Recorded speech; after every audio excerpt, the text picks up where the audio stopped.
మీ అందరికీ తెలియదు ఏంటంటే నేను రాజు గారిని నేను అంకుల్ అని పిలుస్తాను. ఎందుకంటే నేను 8th 9th క్లాస్ ఉన్నప్పుడు మా నాన్నగారు రాజు గారు కలిసి సినిమాలు చేసేవాళ్ళు. అలా తీసిన ఒక సినిమా తొలి ప్రేమ. సో అప్పుడు సినిమా రిలీజ్ అయిన ఫస్ట్ డే హిట్ తర్వాత మా అందరము ట్రైన్లో వెళ్ళాము తిరుపతి. అప్పుడు అక్కడ మా ఇద్దరు కొంచెం బాండ్ ఏర్పడింది. ఆ తర్వాత వచ్చాక నేను కాలేజ్ బంక్ కొట్టిన వల్ల నేను ఇలాగ దొరికిపోతుండేవాడిని. ఒక ఇన్సిడెంట్ ఇంకా నాకు బాగా గుర్తుంది. సంజయ్ థియేటర్ బయట రోడ్లో మీరు ఇటు సైడ్ వస్తున్నారు కార్లో, నేను ఇటు సైడ్ ఒక బైక్లో వెళ్తున్నాను. సినిమాలో ఒక హీరో హీరోయిన్ చూసినట్టు లుక్స్, అంత బిజీ రోడ్లో ట్రాఫిక్లో మీరు నన్ను చూడడం నేను మిమ్మల్ని చూడడం చూసి నేను భయపడిపోయి మీకు కాల్ చేసి అంకుల్ ఇంట్లో చెప్పకుండా చెప్పడము, థ్యాంక్ యూ మీ ఇంట్లో చెప్పలేదు, మీరు చెప్పుంటే అప్పుడు నాకు పగిలిపోయి ఉండేది. సో అది మా ఇద్దరి మధ్య ఉండే బంధం. సో ఆ తర్వాత కలిసి నేను హీరో అయ్యాను, తను ప్రొడ్యూసర్ అయ్యాడు. అండ్ అంకుల్ ఫస్ట్ మీ ఇండస్ట్రీకి వచ్చింది నాకు గుర్తున్నంత వరకు మీరు హీరో అవుదామని వచ్చారంట, కరెక్టా కాదా? ఒక సినిమా స్టార్ట్ కూడా అయింది, మధ్యలో అయిపోయింది. ఇది కరెక్టా ఫాల్సా? కాదు, ఫాల్స్. పక్క పక్క పక్క ఫాల్స్. ఓకే, మీ ఫస్ట్ సినిమా దిల్. ఆ సినిమా స్టార్ట్ ఎలా అయిందంటే అప్పటికి ఆది ఇంకా రిలీజ్ అవ్వలేదు, జయం రిలీజ్ అవ్వలేదు. వినాయక్ గారిని మా నాన్నని హోటల్లో కూర్చోబెట్టి ఎప్పుడు సినిమా రిలీజ్ కంటే ముందే మీరు దాన్ని లాక్ చేశారు. అసలు మీ నమ్మకం ఏంటి, మీ ధైర్యం ఏంటి? రిలీజ్ కాకముందే అప్పటికి ఆది మూవీ రిలీజ్ అయింది, నీ జయం రిలీజ్ కాదు. అప్పటికి ఆది రిలీజ్ అయ్యి వినయ్ నేను బేగంపేట సైడ్ వెళ్తున్నాము, నీ జయం పోస్టర్స్ ఉన్నాయి. ఓకే. సో జయం పోస్టర్ చూసి అన్నాక ఎవరి కుర్రాడు భలే ఉన్నాడంటే మా సుధాకర్ రెడ్డి కొడుకు జయం సినిమాతో లాంచ్ అవుతుండే, భలే ఉన్నాడన్నా నీ సినిమా అయినతో చేద్దామా అన్నాడు. వై నాట్, ఇమ్మీడియట్లీ నేను డాడీకి ఫోన్ చేసి ఆ మీటింగ్, నీ జయం రిలీజ్ కాకంటే ముందే మీటింగ్ చేసాము. సో దిల్తో మీ పేరు దిల్ రాజుగా అయింది. సో మీ ఫీలింగ్ ఏంటి? వినాయక్ గారు మేము మీకు ఇచ్చాం మా పేరు, లేదంటే మీ డబ్బులు పెట్టి మీరు మా హిట్ ఇచ్చారు కాబట్టి సొంత పేరు మీరు పెట్టుకున్నారా? అంటే జనాలు ఇచ్చారు అది. పోతే నీకు గుర్తుందో లేదో, ఆ దిల్ టైటిల్ మన దగ్గర లేకుంటే దిల్ పెడదామని నితిన్ అడిగినప్పుడు బూరుపల్లి శివరామకృష్ణ గారి దగ్గర ఆ టైటిల్ ఉంది. నేను వెళ్ళి అడిగి ఆ టైటిల్ తీసుకొచ్చాను, మాకు ఈ సినిమా బాగుంటుందండి అని. So thanks to Burupalli Sivaramakrishna గారు, ఆ టైటిల్ ఇవ్వడం వల్ల అది దిల్ రాజు అనేది బ్రాండ్ అయిపోయింది, ట్యాగ్ అయిపోయింది. సో ఇప్పుడు మీరు ఎస్విసితో పాటు లార్వేన్ ఏ company, Dil Raju productions, Dil Raju dreams, ఇలా మీ బయోపిక్కి తగ్గట్టు కంటెంట్ని బాగా గట్టిగా చేస్తున్నారు. So next Dil Raju directs అని చూడొచ్చా? లేదు. ఎందుకు? ప్రస్తుతానికి లేదు. సినిమా మీకు కెమెరా తెలుసు, మీకు నాలెడ్జ్ ఉంది, ఎడిటింగ్ తెలుసు, అన్నీ తెలుసు, మీకు ఎందుకు తీయట్లేదు? సో నాకు డైరెక్షన్ చెయ్యాలని ఎప్పుడు ఆలోచన రాలేదు. యాక్చువల్ వివి వినాయక్ ఆ బొమ్మరిల్ అయిన తర్వాత నాకు సజెస్ట్ చేశాడు, అన్న నువ్వు డైరెక్షన్ చేసేయగలుగుతావు, చెయ్యు అని. లేదు వినయ్ అని, లేదు నేను చెప్తున్నా కదా విను, వివి రాజేంద్ర ప్రసాద్ గారు లేక నువ్వు డైరెక్షన్ చేయగలుగుతావు, నువ్వు చెయ్యు అని. బట్ ఎప్పుడు ఆ సైడ్ నాకు డైరెక్షన్ చేయాలని ఆలోచన కలగలేదు. సో మీ బయోపిక్ తీసే ఇప్పుడు మీకు ఏమైనా ప్లాన్స్ ఉన్నాయా? ఎప్పుడన్నా ఆఫ్టర్ 5 years 10 years? నా బయోపిక్ నేను తీయలేను కదా, ఎవరైనా తీస్తారేమో. సరే, ఎవరు తీస్తే దాంట్లో అంత ఉంటుందా, ఆ కంటెంట్ ఉంటుందా? డెఫినెట్గా అంటే ఇట్స్ బిగ్ జర్నీ కదా నాది. ఇప్పుడు ఫిలిం ఇండస్ట్రీ 94 వచ్చాను, 94కి వచ్చిన తర్వాత ఇప్పుడు ఆల్మోస్ట్ 30 years ప్లస్. ఎన్నో అప్ అండ్ డౌన్ చూశాను, ఎన్నో అన్నీ చూసుకుంటూ వచ్చాను. సో బయోపిక్ చేస్తే దానికి ఏ హీరో అయితే బాగుంటుంది? బట్ నాకు బాగా ఫేస్ మ్యాచ్ అయ్యేది నువ్వు ఒకటే. చాలా మంది అంటారు నితిన్ మీ బ్రదర్ అని. సో రాజుగారి బయోపిక్లో హీరోగా నేనే, ఇది ఫిక్స్ అయిపోయింది. ఇప్పుడు ఇవాళే ఈయన ప్రొడక్షన్ డైరెక్షన్ చూద్దాము, నేను హీరోని. సో ఇందాక మీరు చెప్పారు కదా అప్స్ అండ్ డౌన్స్ అన్నారు కాబట్టి ఆ క్వశ్చన్ అడుగుతాను. ఇండస్ట్రీ మీరు చాలా చూస్తే తెలుసు నాకు, బట్ మేజర్గా నాకు గుర్తుండి నేను ఇండస్ట్రీ వచ్చినప్పటి నుంచి మొన్న సంక్రాంతికి ఒక సినిమా మీ ఫైనాన్షియల్గా చాలా లాస్ అయింది. నెక్స్ట్ సినిమా ఇమ్మీడియట్ 3 days గ్యాప్లో అది మళ్ళీ అది వెళ్ళిపోయింది. ఈ మధ్యలో ఈ 3 రోజుల్లో మీ థాట్ ఏంటి? నెక్స్ట్ సినిమా కూడా అది కూడా పోతే అప్పుడు పరిస్థితి ఏంటి? మీ మైండ్లో రన్ అయిన మీ ఫీలింగ్ ఏంటి?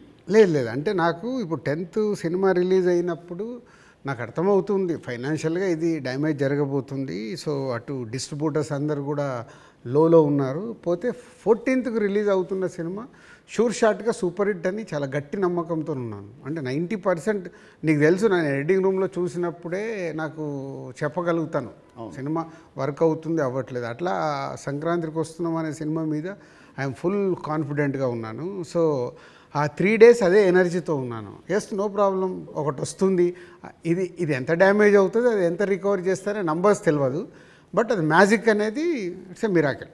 బట్ ఆ పీరియడ్లో యూఆర్ కాన్ఫిడెంట్ మళ్ళీ ఇది అయిపోయింది మళ్ళీ నేను అంటే ఒక సినిమా రిలీజ్ ముందు నాకు మేబీ నా 6th సెన్స్ కావచ్చు, చూస్తున్న కంటెంట్ వల్ల కావచ్చు, చెప్పగలుగుతాను 90% మిస్ అవ్వను. సో దిల్ చేయడం వల్ల మీరు దిల్ రాజు అయ్యారు. బట్ నా దృష్టిలో మీరు బిల్ రాజు. ఎందుకు చెప్తాను. యాక్చువల్లీ చాలామంది ఆడియన్స్ కూడా చెప్పాలి ఇది. మామూలు చూస్తాను లాస్ట్ గత 1 year నుంచి మీ మీద వచ్చే నెగటివ్ ట్రోల్స్ కానీ ఇవన్నీ ఏవో వస్తుంటాయి కదా మామూలు ఆర్టికల్స్ అవి. 2005లో నేను సినిమా వేసాను, రామ్ సినిమా. అది రిలీజ్కి ఫైనాన్షియల్గా మేము చాలా అప్పుడు రిలీజ్కి మేము కొంచెం ఇబ్బందులు ఉండే. అండ్ అప్పుడు మాకు టర్మ్స్ అంతా బాగాలేవు, మా టర్మ్స్ మనకు. అయినా మీరు వచ్చి ఆ నైట్ ఒక పెద్ద అమౌంట్కి మీరు సైన్ చేశారు. సో టర్మ్స్ బాగాలేనప్పుడే మీరు నాకు హెల్ప్ చేశారు. ఇలాంటివి మీరు చాలామంది హీరోస్కి, చాలా ప్రొడ్యూసర్స్కి, డైరెక్టర్స్కి మీరు చాలా హెల్ప్ చేస్తారు. ఇది నాకు తెలుసు. సో ఈ మధ్య వచ్చి మీరు ఒక సినిమా బొక్కేస్తారంటే అది నాకు I want to clear to audience that ప్రతి సినిమా చిన్న పెద్ద లేకుండా అందరు హెల్ప్ చేసేవాడు మీరు. అండ్ దీంట్లో చాలా డబ్బులు మీకు చాలామంది మీకు వెనక్కి మీకు ఇచ్చారు లేరు కూడా నాకు తెలియదు. బట్ ఈ హెల్ప్ చేసిన ఇంతమంది మీరు కష్టాల్లో ఉన్నప్పుడు వీళ్ళు కూడా మీకు తిరిగి హెల్ప్ చేస్తారని అనుకుంటున్నారా? అంటే బేసిక్గా నా లైఫ్ స్టార్ట్ అయింది ఎక్కడ అంటే నితిన్, నా కాస్ట్యూమ్ కృష్ణ గారికి నేను చాలా స్టోరీలో చెప్పాను. అరుంధతి అనే సినిమా 36 lakhs కొంటే 2 lakhs నేను రిలీజ్ రోజు కట్టలేదు. తర్వాత తీసుకెళ్ళి ఆయన ఫోన్లు ఎత్తకుంటూ కూడా నేను పట్టుకొని వెళ్ళి 2 lakhs ఇచ్చి వచ్చాను. తర్వాత వారు నాకు పిలిచి పెళ్లి పందిరి చేసే వరకు వదిలిపెట్టలేదు. నిజంగా పెళ్లి పందిరి అనే సినిమా లేకుంటే ఐఎమ్ నాట్ దే, అసలు సినిమా ఇండస్ట్రీలో నేను లేను అనేది నేను గట్టిగా నమ్ముతాను. సో అంటే ఒక హానెస్ట్ అనేది ఒకటి ఎంత పని చేసిందో హెల్పింగ్ కూడా అంతే పని చేస్తుందని నేను నమ్ముతాను. నా లైఫ్లో ఇప్పుడు నువ్వు సంక్రాంతికి అడిగావు, ఇది రాకుంటే ఇది ఉండుంటే, అలాంటి ఒక 4-5 ఇన్సిడెంట్స్ ఉన్నాయి. అంటే నేను క్లోజ్ అయిపోయే ఇన్సిడెంట్స్. ఇప్పుడు అసలు సంక్రాంతికి వస్తున్నాము, రాకున్నా మాకేం కాదు, ఎందుకంటే ఆల్రెడీ ఎస్టాబ్లిష్ అయిపోయి ఉన్నాం. ఫైనాన్షియల్ డ్యామేజ్ వరకు 2 ప్రాపర్టీలు అమ్మేసి ముందుకు వెళ్ళిపోతాం, అది పెద్ద విషయం కాదు. కానీ నేను నార్మల్గా ఉన్నప్పుడు కూడా ఇలాంటి ఇన్సిడెంట్స్లోకి వెళ్ళి నేను దాటుకుంటూ వచ్చాను. అంటే అది ఎప్పుడు అదే నేను నమ్మేది, వెన్ వీఆర్ హెల్ప్కు మనం ముందుంటామో మన కష్టం వచ్చినప్పుడు భగవంతుడే తిరిగి ఇస్తాడని. అది నా లైఫ్లో 3-4 ఇన్సిడెంట్ నాకు సినిమా ఫీల్డ్లో జరిగాయి. దిల్ మీద చేసినప్పుడు ఆ రోజుల్లో ఇట్ వాజ్ ఆ రోజు సినిమాకి ఖర్చు మీరు బాగా పెట్టారు. ఆ రోజు బాగా పెట్టారు. అండ్ అందుకే అప్పటికి మన వినాయక్ గారికి ముందు సినిమా కూడా అంత ఆడలేదు, బట్ స్టిల్ మీరు ఖర్చు బాగా పెట్టారు. ఆ సినిమా హిట్ అయింది, దాంతో మీ లైఫ్ మారిపోయింది. ఇప్పుడు తమ్ముడు సినిమాకు ఒక రిఫరెన్స్ లేకుండా కూడా మీరు ఈ సినిమాని ఇంత ఖర్చు పెట్టారు. దీని మీద నమ్మకం, కథ మీద నమ్మకమా, డైరెక్టర్ మీద నమ్మకమా, ఆర్ ఈ తమ్ముడు సినిమా మీకేం తెస్తుంది? పేరు తెస్తుందా, డబ్బు తెస్తుందా? అంటే ఈ సినిమాకు బేసిక్గా నేను క్రెడిట్స్ ఇచ్చేది డైరెక్టర్కే. ఎందుకంటే ఎంసీఏ అండ్ వకీల్ సాబ్ తర్వాత ఆయన రాసుకున్న కథని ఇప్పుడు ఉన్న సినారియోలో అంటే ప్రేక్షకుల్ని థియేటర్కి తీసుకొచ్చి ఒక ఎక్స్పీరియన్స్ ఇవ్వాలని ఏదైతే చూశాడో, అందుకే నువ్వు కూడా షూటింగ్లో చూసినావు, ఆయన తీసుకుంటూ వెళ్తుంటే నేను ఎప్పుడు ఆపలా. ఒక డైరెక్టర్ ఏమో అడుగుతున్నాడు, ఎలా అచీవ్ చేయాలి, అది అచీవ్ చేయండి అని చెప్పా. అది అయిపోయిన తర్వాత నేను ఎప్పుడైతే యావిడ్ రూమ్లో సినిమా చూసుకున్నానో అప్పుడు నాకు అది ఎస్, వేణు అడిగింది ఇచ్చాను కాబట్టి ఆయన ఈ సినిమాని ఇవ్వగలుగుతున్నాడని. ఈవెన్ రాత్రి ఇప్పుడు నువ్వు ఒక భయంలో ఉన్నావు, ఎందుకంటే మనం లోలో ఉన్నప్పుడు చాలా భయంలో ఉంటాం. నేను అవన్నీ చూసేసాను. నైట్ నువ్వు నాకు ఫోన్ చేసి ఒక రీల్ చూసేసి ఒక ఎగ్జైట్మెంట్తో ఫోన్ చేసావు. ఎందుకు? అది ఇప్పుడు మనం చూస్తున్నాం, ఒక సినిమా ఇలా షేప్ అయింది, సౌండ్తో ఇలా చూసినప్పుడు ఇలా ఉంది, ఒకటి ఉంటుంది కదా, అదే ఎగ్జైట్మెంట్. అదే నన్ను తమ్ముడికి ఎంతైనా ఆలోచించకుండా డైరెక్టర్ అడిగినట్టు చేయమని చెప్పాను. అండ్ దిల్ అప్పుడు కానీ లేదా మన లాస్ట్ సినిమా శ్రీనివాస్ కళ్యాణ్ కానీ మీరు షూటింగ్కి మీరు ఆల్మోస్ట్ ఎవ్రీడే వచ్చేవారు. ఈ సినిమాకి మీరు ఉట్టి 2 సార్లు వచ్చారు, అది కూడా గంట సేపు. ఎందుకు? డైరెక్టర్ మీద నమ్మకమా, లేదా మీరు బిజీగా ఉండి మీరు మా సినిమాని మీరు పట్టించుకోలేదా? అంటే 2 things. ఇప్పుడు అనిల్ రావిపూడి కానీ, వంశీ పైడిపల్లి కానీ, అలాగే ఇప్పుడు శ్రీరామ్ వేణు కానీ, అంటే నాతో వాళ్ళందరికీ big journey, number of movies చేస్తున్నాం. అంటే వాళ్ళ వేవ్ లెంత్ ఏంటో నాకు తెలుసు. సో తెలిసినప్పుడు నేను వాళ్ళ దాంట్లో నేను ఇంటర్ఫేర్ కాను. సో నాకు కథ దగ్గర అనిపించింది చెప్తాను, ఎడిటింగ్ రూమ్లో అనిపించిందే చెప్తాను. నాకు ఇలా అనిపిస్తుంది, మీరు చూసుకోండి, ఇలా చెయ్యండి అని నేను చెప్పను వాళ్ళకు. ఎందుకంటే వాళ్ళకి నాకు క్వశ్చన్ వేస్తే దే విల్ అండర్స్టూడ్, అంటే నేను ఏం ఫీల్ అవుతున్నాను ప్రేక్షకుల్లాగాని. కొంతమంది దర్శకులతో ఇలా నాకు సింక్ అవుతుంది, అలా సింక్ అయిన వాళ్ళే వీళ్ళు. అందుకే వీళ్ళతో నంబర్ ఆఫ్ సినిమాలు చేసినా వాళ్ళు అది అవుట్పుట్ తెచ్చుకోవడానికి వాళ్ళే ఎక్కువ కష్టపడతారు, ఎందుకంటే వాళ్ళకు రిజల్ట్ కావాల్సిందే కదా. సో నేను ఇప్పుడు శ్రీనివాస కళ్యాణం ఉంది, ఇప్పుడు శతమానం భవ తర్వాత శ్రీనివాస కళ్యాణం చేస్తున్నాను కాబట్టి ఫుల్ టైం సో అక్కడే ఉండి ఎలా తీయాలి ఏంటి, సో ఏదైనా తప్పు జరుగుతుంటే కూడా సతీష్కు చెప్పి కరెక్ట్ చేయడం. సో అది నా ప్రాసెస్, ఏ సినిమాకు ఉండాలి ఏ సినిమాకు ఉండకూడదని నేను ముందే ఫిక్స్ అవుతాను. సో తమ్ముడు అనేది దిల్ రాజు సినిమానా లేదంటే వేణుశ్రీరామ్ సినిమా? వేణుశ్రీరామ్ సినిమా 100% మొత్తం ఇంటర్గ్రేట్. సో ఇంకోటి ఇప్పుడు మామూలుగా మిమ్మల్ని ఏం అడుగుతారు, ఇప్పుడున్న దిల్ రాజు పాత దిల్ రాజుకి ఏం చెప్తాడని అందరూ అడుగుతారు. నేను అడిగేదంటే అప్పుడున్న ఓన్లీ రాజు ఇప్పుడున్న దిల్ రాజుకి ఏం చెప్తాడు? అది 22 years జర్నీ.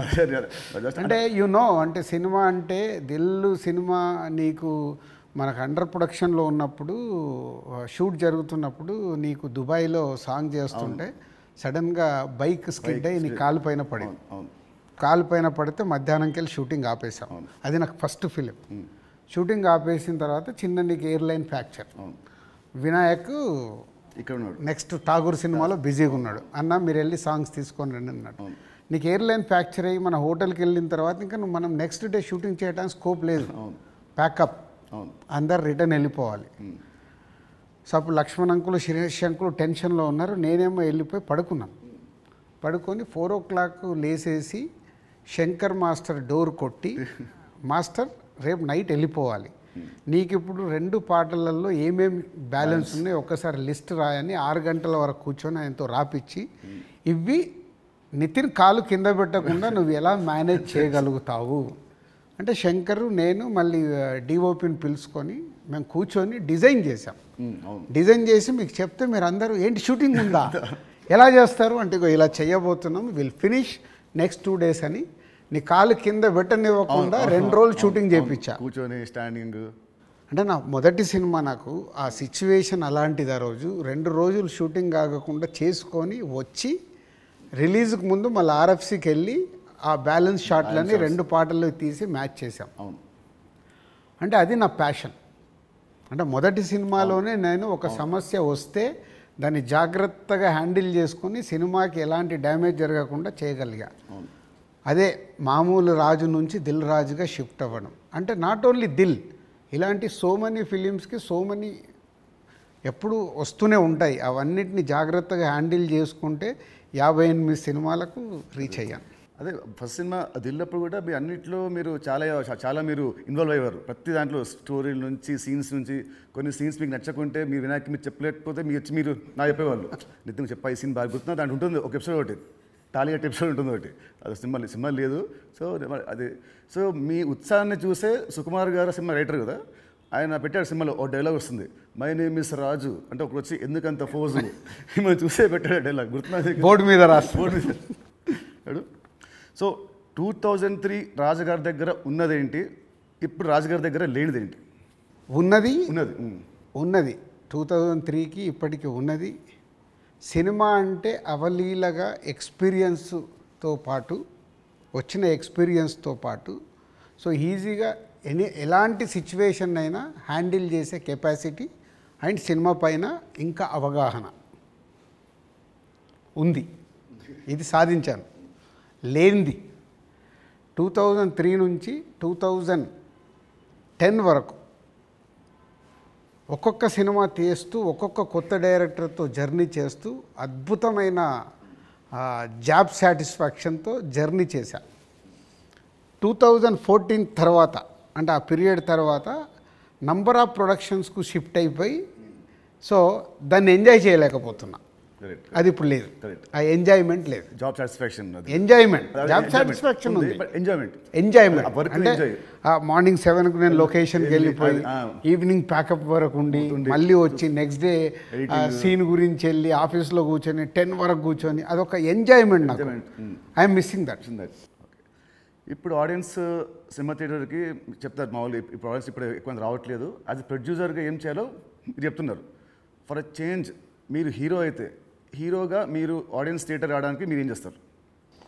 ప్రొడ్యూసర్గా చెప్తున్న దిల్ రాజు చెప్తున్న అన్ని పాయింట్స్ని నేను నితిన్ ప్లేస్లో ఉంటే నేను ముందడిగేసి అరే ఇవన్నీ ముందు మొదలు పెడదామని మొదలు పెడతాను.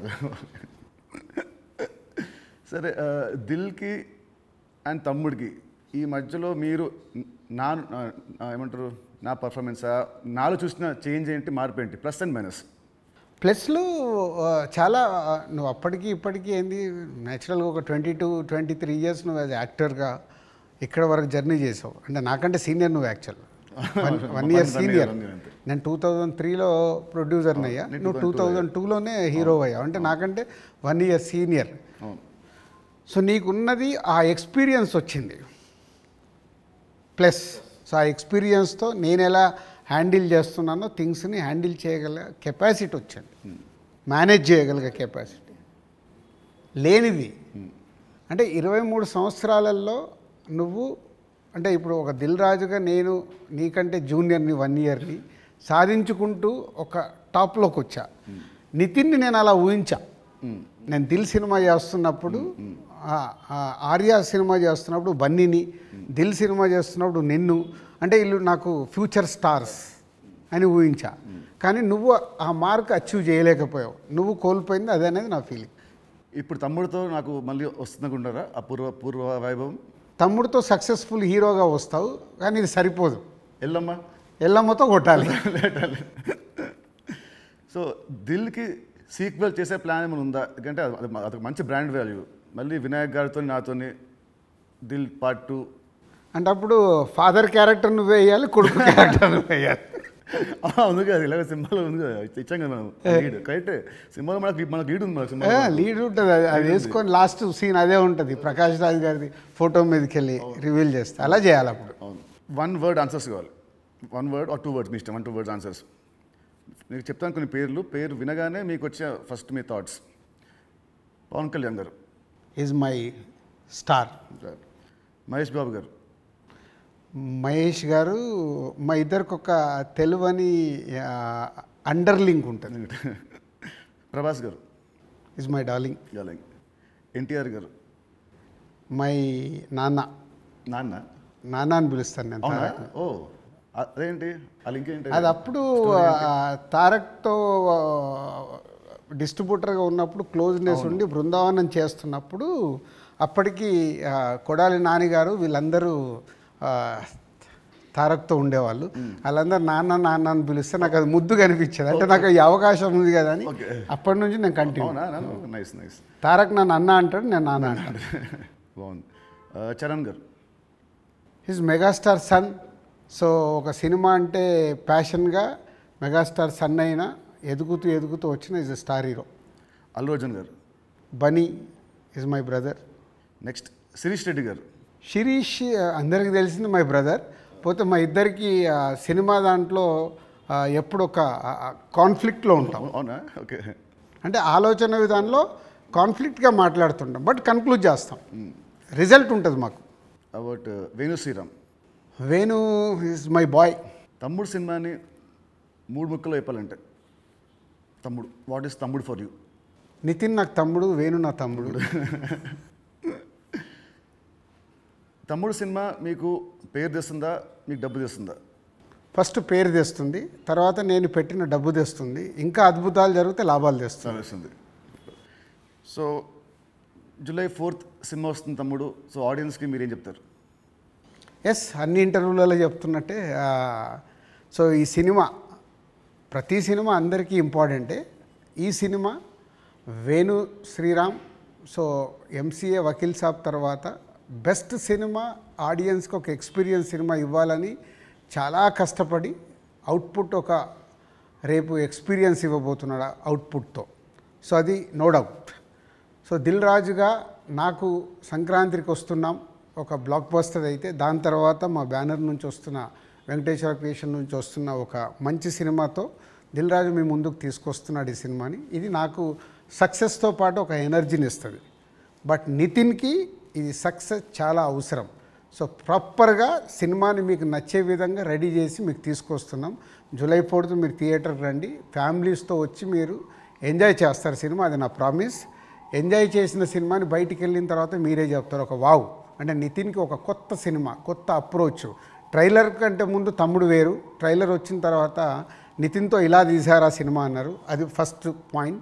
అలాగే తమ్ముడు అని టైటిల్ పెట్టుకొని ఏ సర్టిఫికేట్ తీసుకున్న దిల్ రాజు. సో ఇది సెకండ్ పాయింట్. అంటే థియేటర్ ఎక్స్పీరియన్స్ కోసం కాంప్రమైజ్ అవ్వకుండా ఏ సర్టిఫికేట్ కూడా తీసుకున్నాము. యూఏ సెన్సార్ వాళ్ళు కొంచెం లెంత్ తగ్గించుకొని యూఏ తీసుకోండి అన్న కానీ ఏ సర్టిఫికేట్ తీసుకోవడానికి థియేటర్లో ఎక్స్పీరియన్స్ మిస్ అవ్వకూడదు.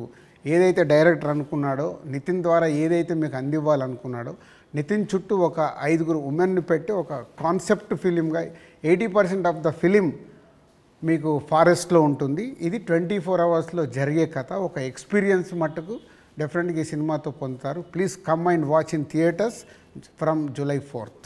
తమ్ముడు సినిమా ఉంది. తమ్ముడు సినిమా రిలీజ్ కాకముందే మీరు నాకు ఎల్లమ్మ అనే ఒక కథ వినిపించారు.